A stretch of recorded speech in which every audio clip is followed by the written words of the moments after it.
Amani na Uislamu vina uhusiano mkubwa sana, kiasi kwamba hata kiini chenyewe cha hii Islam kinatokana na lile neno salam linalomaanisha amani na usalama.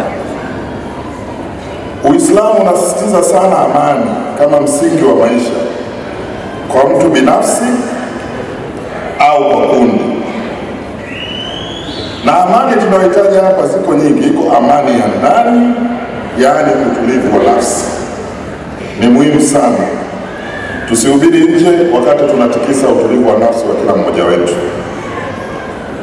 Na utulivu unapatikana, naomba niseme kwa msisitizo, utulivu wa nafsi unapatikana kwa kujisalimisha kikamilifu kwa matakwa ya Mwenyezi Mungu, yani Allah, ambayo ndio maana ya neno Uislamu.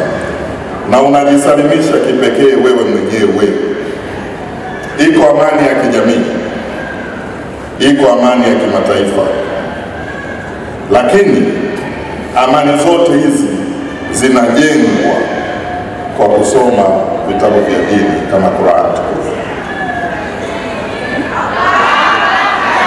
Kama wewe unajiita Muislamu lakini hujawahi kusoma Qur'an hata siku moja, unahadithiwa tu, wewe bado hujatimia Uislamu wako. Kama yuko Mkristo, najua wapo, unajiita Mkristo, hujasoma kitabu cha Mwenyezi Mungu alichokupa Biblia, na wewe Ukristo wako ni bure. Lakini la msingi kuliko lote ni kuishi kwa uadilifu. Mheshimiwa mgeni rasmi, huwa mimi nasema kwenye makongamano haya, tumeletwa duniani kwa vitu hivi viwili, na ukikosa kimoja wapo unapata taabu. Cha kwanza ni kumwabudu Mwenyezi Mungu kwa njia yoyote uliyopewa. Uwe Mkristo, abudu hivyo; uwe Muislamu, abudu hivyo. Lakini cha pili ni kutafuta hela. Sasa viongozi wa dini tusisahau kuwafundisha watu kutafuta hela. Maskini hapokei popote. Mfundishe mtu awe na fedha anapomwabudu Mungu, hata misikiti atajenga, zulia litakuwa zuri, tunaingia unaswali kwa nafasi na kwa furaha. Lakini ukimfundisha mtu akawa maskini, shida inakuja pale pale. Tunakwenda kwenye uchaguzi. Niwapongeze sana ndugu zetu Waislamu.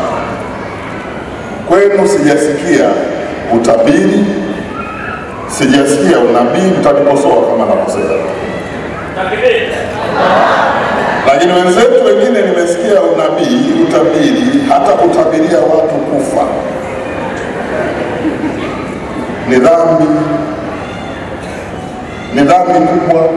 Mwenye mamlaka ya kutoa uhai dunia hii ni Mwenyezi Mungu peke yake, na hajakainisha kwa mtu yoyote, si kwa Mkristo, si kwa Muislamu, kusema mwenzako ataondoka siku fulani.